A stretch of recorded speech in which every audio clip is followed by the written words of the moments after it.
What is going on, guys? In today's video, I will show you the top 10 best builds in Throne and Liberty that you must try out. So for each build, I'll give you a quick overview of its playstyle and their main skill rotations, so then you could decide which one you prefer more. Also, after you decide what build you want to try out, check this video's description for each build's dedicated video and build link. And before we get into it, have you ever wanted to play a bunch of mobile games and make money at the same time?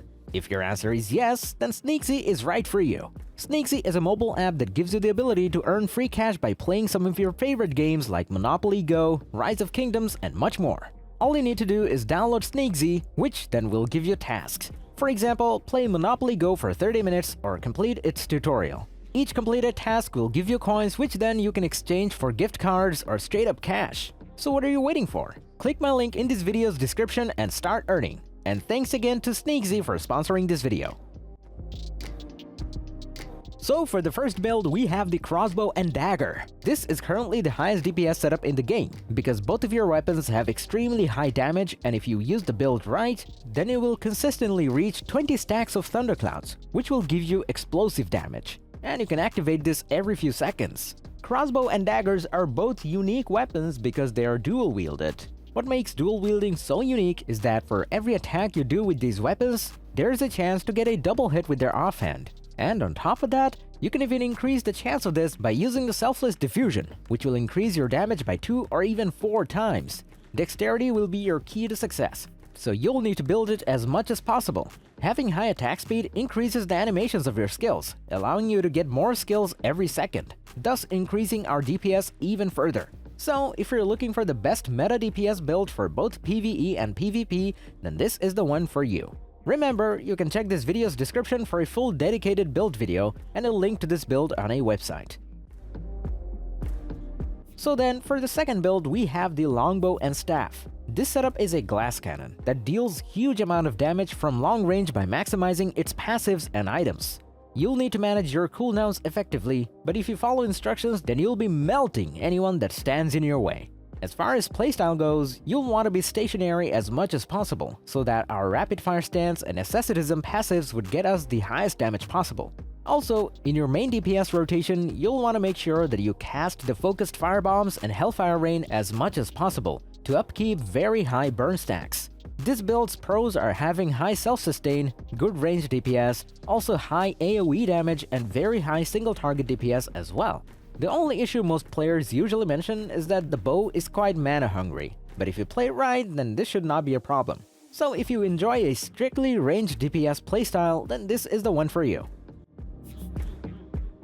Next we have Greatsword and Dagger. At first, this build may seem just like another bruiser. However, thanks to passive skills like Vital Force and Cold Warrior, its damage output can be very high. And once you fully complete it, in the end game, this setup can reach over 300 skill damage boost and 500 heavy attack chance. So by combining our increased damage from Greatsword skills with the increased critical hit and critical damage from Dagger skills, will turn us into a deadly machine.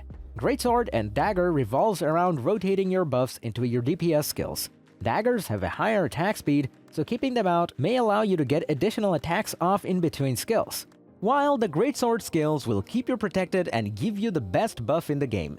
Also, even though most players prefer to stack as much HP as possible, because of the Vital Force, we'll still be increasing our damage while getting more tankier at the same time. So if you want to be a melee assassin with the most popular weapon in the game, the Greatsword, then this is the one for you. Next we have Staff and Wand. This is the most versatile healer setup in the game, because you can heal while also doing a great amount of DPS. As our weapon combination has stronger and more spammable AoE abilities than any other healer combo, so this makes her preferred when farming in the open world and dungeons. The Wand and Staff is high spam, and you'll need to understand how to maximize your ability rotations to achieve the best damage. This build has powerful AoE abilities like Judgment Lightning, Chain Thunder, and Inferno Wave that allow you to kill big mobs quickly, while at the same time giving you skills such as High Focus, Inner Peace, and Asceticism, which gives you heals, damage, and support abilities with lower cooldowns without even worrying about depleting your mana. If you enjoy traditional mage DPS builds, but also want to heal and support allies, then this is the one for you. So then for the 5th build, we have Longbow and Crossbow. This setup is only godlike for PvE, as it can dish out a constant barrage of damage. Because of high bonus damage stacking and these two weapons having the ability to throw out a massive number of hits, the Longbow and Crossbow players are among the top on the DPS leaderboards. Also, by building up from your skills and passives, you'll get low cooldowns and have a very high amount of hit chance, ensuring that you can keep doing DPS for a very long time. The main goal of this build and your skill rotations is to use few skills to increase our damage and cast time, so then we can do great damage and use detonation mark, which for the next few seconds will accumulate all of the damage we deal and then explode and deal 40% of our total damage in those few seconds. So if you want to play a build that is similar to a machine gun, then this is the one for you. Next up, we have Staff and Dagger. This setup is pretty much a mage assassin that at his full potential provides up to 200 heavy attack chance and 150 skill damage boost. But because of your high cooldowns in this build, you'll need plenty of cooldown speed to reach your full potential. And without it, you'll not be as good. So this setup is amazing, but will require decent enough gear to reach the highest damage possible.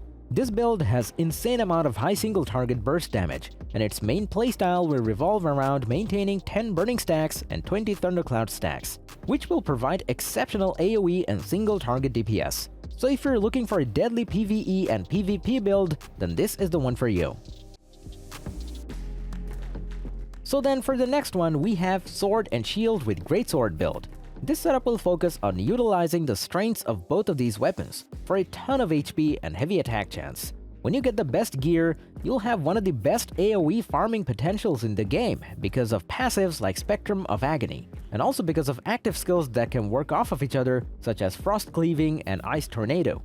As a tank, you'll be redirecting 70% of your teammates' damage taken to yourself, while at the same time significantly increasing your party's damage. And on top of all this, we will be doing insane amount of damage, as by using specific skills and passives, we will lower our cooldowns dramatically. So if you want to be a melee monster, both as a tank and DPS, then this is the build for you. Next up we have Longbow and Wand. This setup is great for party-wide buffs in the form of cooldown reduction, mana regeneration, critical hits, and accuracy. This is a very versatile healer build because you can heal while also doing great amount of DPS. Our weapon combination has strong buffs and more spammable skills, so this makes her preferred when doing any type of group PvE content. By taking advantage of unique skills such as Nature's Blessing, you'll ensure that your party has the best mana sustain throughout a boss fight. Longbow also has the only CC cleanse ability called Purifying Touch. With this ability, you're able to uniquely help your party get past certain dungeon mechanics that would be more challenging for parties without a player like you. So if you enjoy traditional ranged builds but also want to heal and support your allies, then this is the one for you.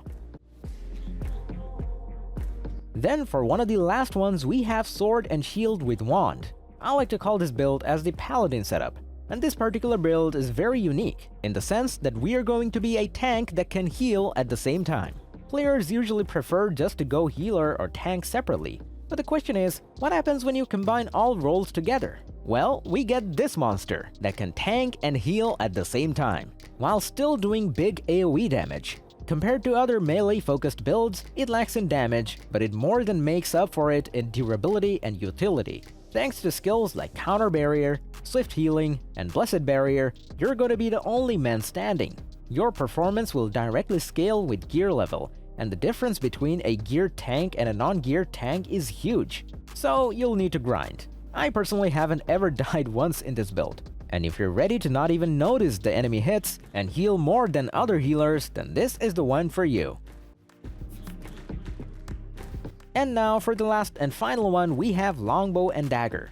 In this setup, the Longbow provides high single target DPS at range, while the Dagger provides amazing passives. This build's pros are that you get really good self-sustain and high single target DPS, but you are very reliant on cooldown speed, so you'll want to make your build around reducing as much waiting time as possible. Most of your skills will line up to around the same cooldown by using the correct specializations. So if you follow my build's instructions, then you should be able to do high amount of damage 24/7. This build's main rotation is to initially use Strafing and Zephyr's Knock, which will give us max Thundercloud stacks. So then we would want to use Shadow Escape to move behind the enemy and then do big damage with the Thundercloud's bombing and rest of our huge DPS skills. If you're looking for a powerful build that takes time to master but gives you a fun playstyle, then here it is. So, if you enjoyed this video, click like, subscribe, and comment. If you're interested in more content, then check out my channel and I'll see you in the next one. So take it easy, peace.